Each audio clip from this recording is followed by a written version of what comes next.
அஸ்ஸலாமு அலைக்கும். நான் இன்னைக்கு என்ன எக்ஸ்பிளைன் பண்ண போறேன்னா, சந்திரன் பிறகு ஒரு நாள் வந்து முஹம்மது நபி ஸல்லல்லாஹு அலைஹி வஸல்லம் வந்து மக்கால இருக்காங்க. அப்போ வந்து சஹாபாக்கெல்லாம் முஹம்மது நபி ஸல்லல்லாஹு அலைஹி வஸல்லம் பிரச்சாரம் செய்றாங்க. காஃபி குறைஷி காஃபி. அப்போ வந்து காஃபி என்ன சொல்கிறாங்க, நீங்கள் உண்மையான நபியாக இருந்தீங்கன்னா அந்த நபிமார்கள் செஞ்ச மாதிரி ஏதாச்சும் அற்புதத்தை செய்யுங்க அப்படின்னு சொல்லுவாங்க. அப்போ வந்து முஹம்மது நபி என்ன சொல்கிறாங்க, சந்திரனை கையை காமிச்சு அசைக்கிறாங்க. அசைச்சுட்டு ரெண்டாக பிறந்துடுச்சு. அப்போ வந்து ஒரு சில காசு வந்து முஸ்லீமாக மாட்டாங்க, இன்னும் ஒரு சில பேர் வந்து இல்லை சூரியக்காரங்க சொல்லுவாங்க. முகமது வந்து சஹாபாக்கள் சொல்கிறாங்க, நீங்கள் சாட்சியாக இருக்காங்க.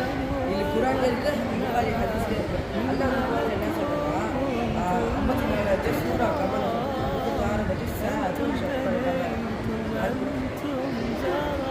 அந்த நேரம் நெருங்கி விட்டது, சூரியன்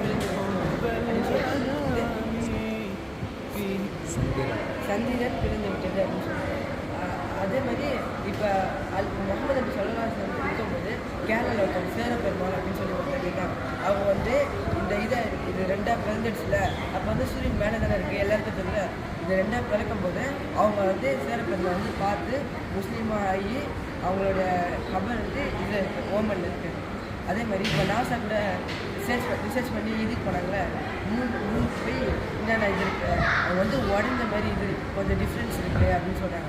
இதுலேருந்து நம்மளுக்கு என்ன பண்ணுறோம், அல்லா உலகத்தை பூமியை சந்திரன் சூரியன் வால் செஞ்சுட்டு எல்லாத்தையும் வச்சோம். அல்லா நினச்சா எது வேணால் செய்ய முடியும் அப்படின்னு சொல்லி.